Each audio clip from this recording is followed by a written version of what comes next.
নমস্কার বন্ধুরা, পূর্ণিমার রান্নাঘরে সবাইকে স্বাগত। আজকের এমন একটা রেসিপি নিয়ে চলে আসলাম। রেসিপিটা হচ্ছে চিংড়ি মাছের মালাইকারি, একদম বিয়েবাড়ির স্বাদের মতো। প্রথমে আমি এখানে কি লাগবে, এখানে আমি নিয়েছি চিংড়ি মাছ, আর নেব একটা নারকেল কুড়িয়ে আমি দুধ বার করে রেখেছি, নারকেলের দুধ 2 কাপ, 1 কাপ পেঁয়াজের রস, 1 মুঠো কিশমিশ, 1 চামচ হলুদের গুঁড়ো, 1 চামচ লঙ্কার গুঁড়ো, আর নেব 4টে এলাচ, 4টে লবঙ্গ, দারচিনি, 2টো তেজপাতা, আর 2 কাপের মতো নারকেলের দুধ নিয়েছি। এখানে প্রথমে আমি চিংড়ি মাছগুলো নুন হলুদ মেখে রাখবো, আর এটা সম্পূর্ণ আমি কাঁচা বানাবো, আমি চিংড়ি মাছ ভাজবো না।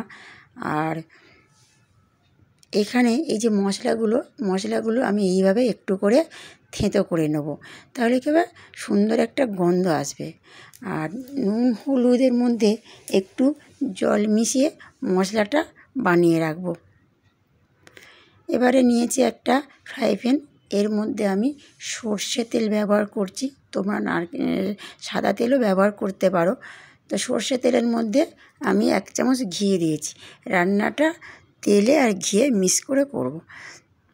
তো এখানে তেল গরম হয়ে গেছে, 2টো তেজপাতা আর এই মশলা গুঁড়োগুলো দিয়ে বেশ 1 মিনিট একটু নাড়াচাড়া করে নেব।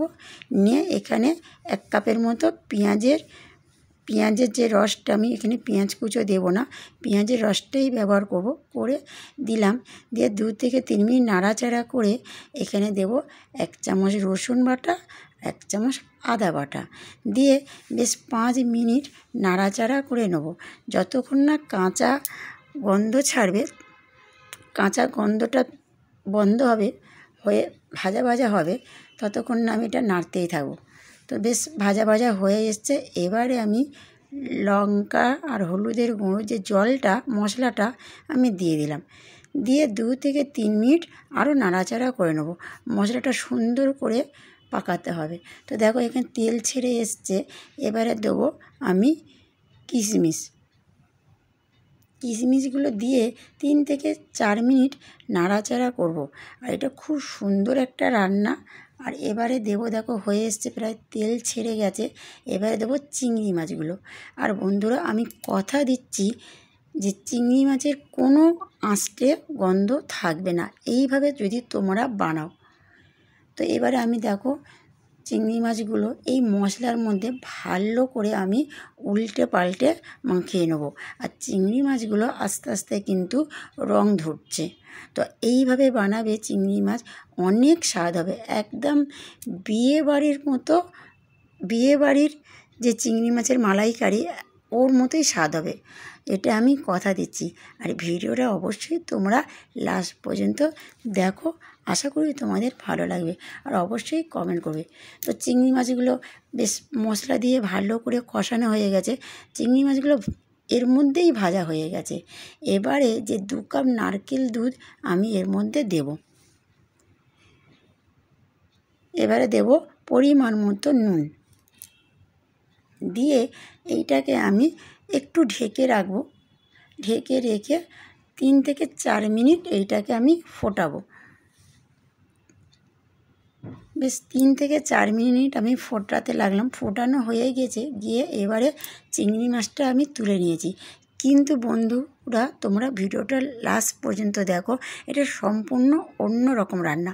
চিংড়ি মাছগুলো আমি তুলে নিয়েছি, নিয়ে বাকি যে ঝোলটা আছে, এই ঝোলের মধ্যে এবার আমি দেব 2 চামচ চিনি। চিংড়ি মাছের মালাইকারি মানেই কিন্তু মিষ্টি মিষ্টি হবে। তো আমি 2 চামচ চিনি দিয়েছি, 1 চামচ ঘি দেব, আর দেব 1 চামচ গরম মশলা, দিয়ে এইটা বেশ ঝোলটা পাতলা আছে, বেশ 3 থেকে 4 মিনিট ধিমে আছে এই মশলাটাকে আরও সুন্দর করে এইভাবে বানিয়ে নেব। বেশ একটু ঘন করব। তো অনেকটা ঘন হয়ে এসছে। এবারে বাকি যে চিংড়ি মাছগুলো ওর মধ্যে দিলাম, দিয়ে আরও 3 থেকে 4 মিনিট এইটাকে, এই মশলাটাকে, এই জলটাকে আরও ঘন করব। তো দেখো হয়ে এসছে, আর ওপর থেকে তেল ঘি তো ছেড়েছে। আর অসাধারণ একটা রান্না আর অসাধারণ টেস্টি।